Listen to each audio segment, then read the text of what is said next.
ಆತ್ಮೀಯ H16 news ಅತಿಥಿ ಸಿದ್ದರಾಮಯ್ಯ ಸ್ವಾಗತ. ನಾನು ನಿಮ್ಮವ MI ಅಥವಾ ಮಲ್ಲಪ್ಪ ಜೋತವ್ರು. ಆತ್ಮೀಯರೇ,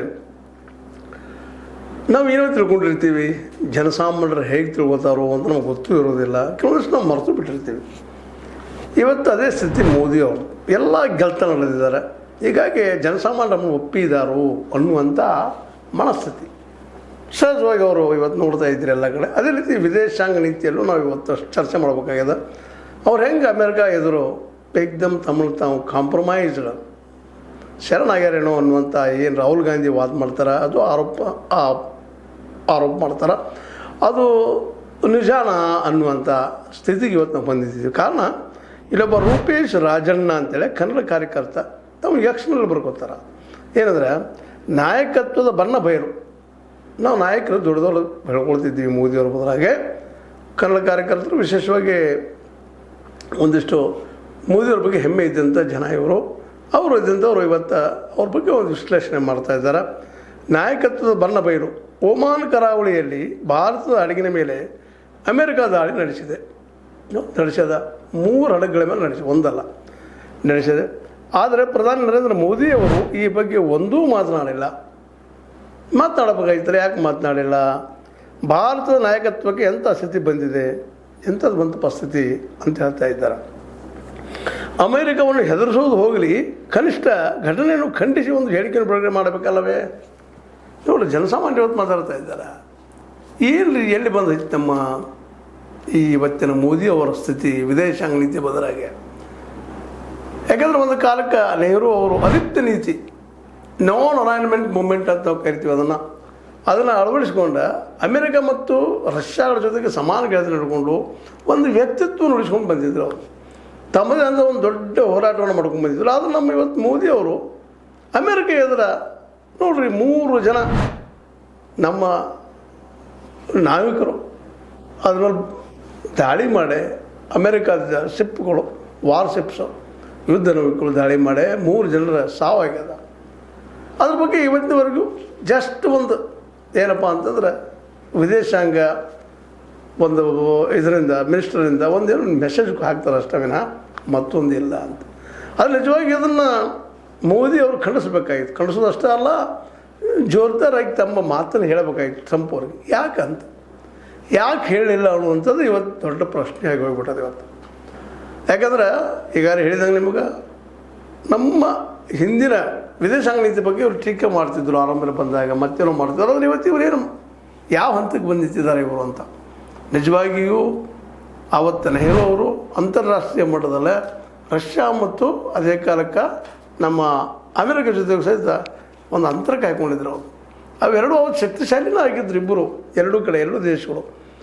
ಆದರೆ ಇವು ಎರಡನ್ನೂ ಬ್ಯಾಲೆನ್ಸ್ ಮಾಡುವಂಥ ಒಂದು ಸಾಹಸ ಮಾಡಿ ಅದರಲ್ಲಿ ಯಶಸ್ವಿನೂ ಆಗಿದ್ರು. ಸ್ವತಂತ್ರವಾದ ಮೀಡಿಯಾಗೆ ಬೇಕಾಗಿರುವುದು ಸ್ವತಂತ್ರ ಧ್ವನಿ. ಆ ಸ್ವತಂತ್ರ ಧ್ವನಿ ಉಳಿಸಲು ನೀವು ಮಾಡಬೇಕಾದದ್ದು ಇಷ್ಟೇ. ಅದೇನಪ್ಪಾ ಅಂತಂತಂದ್ರೆ ನಿಮ್ಮ ಕೈಲಾದಷ್ಟು ಸಹಾಯ ಈ ಚಾನಲ್ಗೆ ಮಾಡಿ ಹಾಗೂ ನಿಮ್ಮ ಧ್ವನಿಯನ್ನು ಕಾಪಾಡಿಕೊಳ್ಳಿ. ಇಲ್ಲಿ ನಾವು ನೆಹರು ಅವ್ರನ್ನ ಟೀಕಿಸೋದು ಆಗಬಾರ್ದು. ನಿಜವಾಗಿ ಅವ್ರು ಒಳ್ಳೆ ಕೆಲಸ ನಾವು ಮೆಚ್ಚಬೇಕಾಗ್ತದೆ.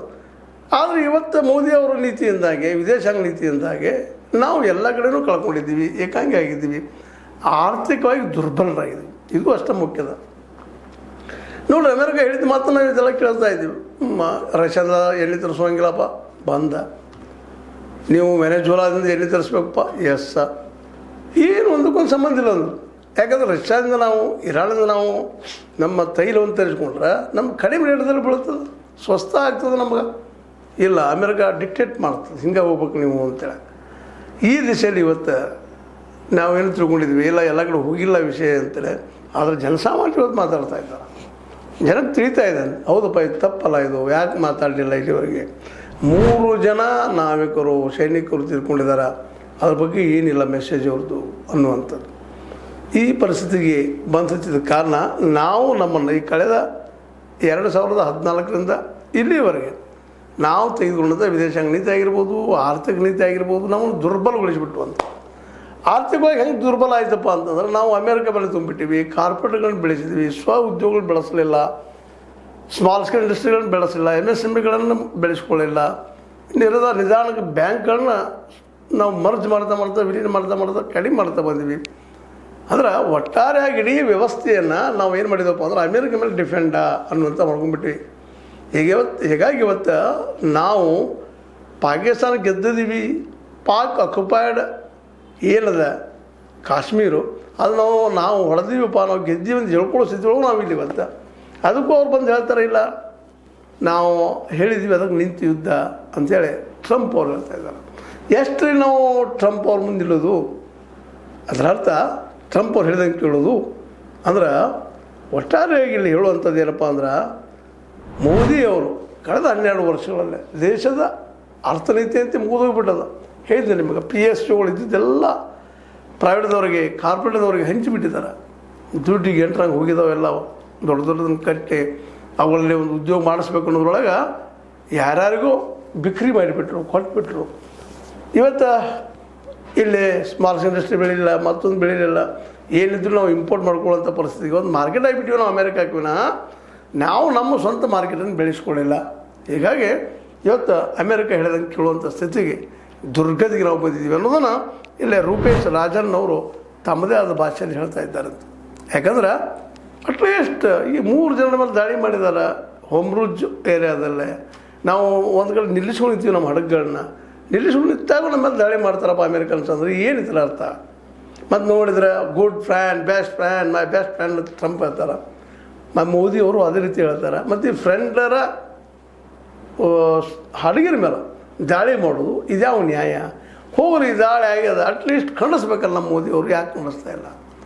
ಏನು ಅಂಥದ್ದು ಇಲ್ಲ, ಯಾಕೆ ಖಂಡಿಸಲಾರ ಸ್ಥಿತಿಗೆ ಯಾಕೆ ಬಿಟ್ಟಿದ್ದಾರೆ ಅಂತ. ಯಾಕಂದ್ರೆ ನಾವು ಅವ್ರ ಮೇಲೆ ನಿಂತಿದ್ದೀವ. ಇವತ್ತು ಸಹಿತ ನಾವು ಮನಸ್ಸು ಮಾಡಿದರೆ ನಮ್ಮಲ್ಲಿ ಉದ್ಯೋಗ ಸೃಷ್ಟಿ ಮಾಡಿದರೆ ನಾವು ಎಲ್ಲರಿಗೂ ಉದ್ಯೋಗ ಕೊಡೋದ ಸ್ಥಿತಿ ಒಳಗಿದ್ದೀವಿ. ಆ ದಿಶೆಯಲ್ಲಿ ನಮ್ಮ ಮೋದಿಯವರು ವಿಚಾರ ಮಾಡಬೇಕಾಯ್ತು. ಯಾಕೋ ಏನೋ ಭಾಳಷ್ಟು ಈ ಸಲ ಅಮೇರಿಕದ ಎದುರು ಮಂಡೆ ಇವರು ಅಂತ ಕೆಲಸವನ್ನು ಮಾಡ್ತಾಯಿದ್ದಾರೆ. ಇದನ್ನು ನಾವೆಲ್ಲರೂ ಇವತ್ತು ತಿಳ್ಕೊಬೇಕಾಗಿದೆ. ಯಾಕಂದ್ರೆ ವಿಶೇಷವಾಗಿ ಈ ನಡೆ ಏನದಪ್ಪ ಅಂದರೆ ವಿಶ್ವದ ಒಂದು ಪಟಲದ ಮೇಲೆ ನಾವು ಅಮೇರಿಕ ಮೇಲೆ ಡಿಫೆಂಡ್ ಆಗಿವಿ ಅನ್ನುವಂಥ ಮೆಸೇಜ್ ಕೊಟ್ಟಂಗೆ ಆಗ್ಯದ. ಯಾಕಂದ್ರೆ ಚೈನಾ ಆಗಿರ್ಬೋದು, ಇರಾನ್ ಆಗಿರ್ಬೋದು, ಮತ್ತೊಂದು ರಾಷ್ಟ್ರ ಆಗಿರ್ಬೋದು. ಇರಾನ್ ನೋಡ್ರಿ ಒಂದು ನಮ್ಮ ದೇಶ ನೋಡಿದಾಗ ಅದೊಂದು ಸಣ್ಣ ರಾಷ್ಟ್ರ ಎಂಥ ಹೋರಾಟವನ್ನು ಮಾಡ್ತಾಯಿದೆ ಅಮೇರಿಕ ಜೊತೆಗೆ. ಇರ್ಬೋದು ಎಣ್ಣೆ ಸಲುವಾಗಿ ಅದ್ರ ಚೈನಾ ಅದು ಎಲ್ಲ ಅದ. ಚೈನಾದವ್ರು ಬಂದು ಕೊಡ್ದಂಥ ಹೋರಾಟ ಮಾಡೋಕ್ಕೆ ಬರಬೇಕಲ್ಲ, ನಾವು ಗಟ್ಟಿ ಆಗ್ಬೇಕಲ್ಲ. ಅದಕ್ಕೆ ಅದು ಗಟ್ಟಿಯಾಗಿದ್ದಾರೆ. ಇವತ್ತು ಉಳಿದ ಎಲ್ಲ ದೇಶಗಳು ಇವತ್ತು ಅಮೇರಿಕನ್ ದೂರ ಸರಿಸಿದಾಗ ನಾವು ಸುಮ್ಮನೆ ಇದ್ಬಿಟ್ವಿ. ಯಾಕೆ? ಏನಿದ್ರ ಅರ್ಥ ಅನ್ನೋದು ಇವತ್ತು ಪ್ರಶ್ನೆ ಮಾಡ್ತಾ ಇದ್ದಾರೆ ಎಲ್ಲರೂ. ಇದಕ್ಕಿಂತ ಮೋದಿಯವರು ಉತ್ತರ ಆಡಬೇಕಾಗ್ಯದ. ಈಗಾಗಲೇ ಪಾರ್ಲಿಮೆಂಟ್ ಒಳಗೆ ಹೊರಗೆ ಎಲ್ಲ ಕಡೆನೂ ಕಾಂಪ್ರಮೈಸ್ಡ್ PM ಶರಣಾಗತನಾದಂಥ PM ಪ್ರಧಾನಿ ಅಂತ ಟೀಕೆಗಳ ವಿರೋಧ ಪಕ್ಷಗಳು ಮಾಡ್ತಾ ಇದ್ದಾವೆ. ಇದನ್ನು ಇವತ್ತು ತಡಿಬೇಕಾಗಿತ್ತಪ್ಪ ಅಂತಂದ್ರೆ ಇವತ್ತು ಅವರು ಮೋದಿಯವರು ಓಪನ್ನಾಗಿ ಹೊರಗೆ ಬಂದ ನಿಮ್ಮ ತಪ್ಪದ್ರಿ ಅಮೇರಿಕನ್ಸ್ ಅಥವಾ ಟ್ರಂಪ್ ಅವರ ಅಂಥೇಳಿ ಹೇಳಬೇಕಾಗಿತ್ತು. ಹೇಳೋದಷ್ಟೇ ಅಲ್ಲ, ಖಂಡಿಸೋದಷ್ಟೇ ಅಲ್ಲ, ಅದಕ್ಕೆ ಏನಾದರೂ ಆ್ಯಕ್ಷನ್ ತೊಗೊಳ್ಳೋಂಥ ಕೆಲಸವನ್ನು ಮಾಡಬೇಕಾಗಿತ್ತು. ಅದು ಯಾವುದೂ ಇಲ್ಲ. ಇವತ್ತಿಗೂ ಸಹಿತ ಅವ್ರು ಬೆಸ್ಟ್ ಫ್ರೆಂಡ್ ಅಂತಾರೆ, ಇವರು ಮೌನ ಆಗಿಬಿಡ್ತಾರೆ. ಹೀಗಾಗಿ ಇಡೀ ದೇಶದ ಜನ ಆಶ್ಚರ್ಯಚಕಿತರಾಗಿ ನೋಡ್ತಾ ಇದ್ದಾರೆ. ಏನು ರೀ ಇವ್ರದ್ದು ಒಳಗಿಂದ ಅಂತೇಳಿ, ಇಲ್ಲೇನು ನಡೀತಾ ಇದೆ ಇಲ್ಲಿ ಅಂತೇಳಿ. ಅದಕ್ಕಾಗಿ ನಾವು ಈ ಸಂದರ್ಭದಲ್ಲಿ ಮೋದಿಯವರು ಈ ನಡೆಯನ್ನು ಯಾಕ್ರಿ ಹಿಂಗೆ, ಈಗ ನಾವೆಲ್ಲ ನಮ್ಮ ಸಾರ್ಕ್ದಿಂದಾಗಿರ್ಬೋದು ಅಥವಾ ಇನ್ನುಳಿದ ಸಂಘಟನೆಗಳಿಂದಾಗಿರ್ಬೋದು ಎಲ್ಲ ದೂರ ಸರಿತಾ ಇದ್ದೀವಿ. ಕೇವಲ ಅಮೇರಿಕ ಮೇಲೆ ನಾವು ಇವತ್ತು ನಿಂತು ಬಿಟ್ಟಿದ್ವಿ ಅಂತ ಅನ್ನಿಸ್ತಾ ಇದೆ. ಅದಕ್ಕಾಗಿ ಇವತ್ತು ಮೋದಿಯವರು ಈ ರೀತಿ ಮಾತಾಡಿದ್ರಾ ಅಥವಾ ಮತ್ತೇನಾದರೂ ಇದೇನಾ ಇವ್ರದ್ದು ಅನ್ನೋದು ನೋಡೋಣ ಅದೇನಾಗ್ತದೆ. ಬಟ್ ಇವತ್ತಿಗೆ ಮಾತ್ರ ಅಮೇರಿಕ ಮುಂದೆ ನಮ್ಮ ಮೋದಿಯವರು ತಮ್ಮ ಶರಣಾಗತಿನ ಒಪ್ಪಿಸಿದಾರ ರಾಹುಲ್ ಗಾಂಧಿ ಅವರು ಹೇಳಿದಂಗೆ ಅಂತ ಹೇಳ್ತಾ, ಇದು ನಿಮ್ಗೆ ಲೈಕ್ ಆಗಿರ್ಬೋದು, ಲೈಕ್ ಮಾಡಿ, ಶೇರ್ ಮಾಡಿ, ಕಮೆಂಟ್ ಮಾಡಿ, ಜೊತೆ ಸಬ್ಸ್ಕ್ರೈಬ್ ಮಾಡಿ. S16 ನ್ಯೂಸ್ ಅರ್ಥ ಸೀತಾರಾಮಿದು ಸತ್ಯದ ಕೈಗಳಲ್ಲಿ ವಂದನೆಗಳು.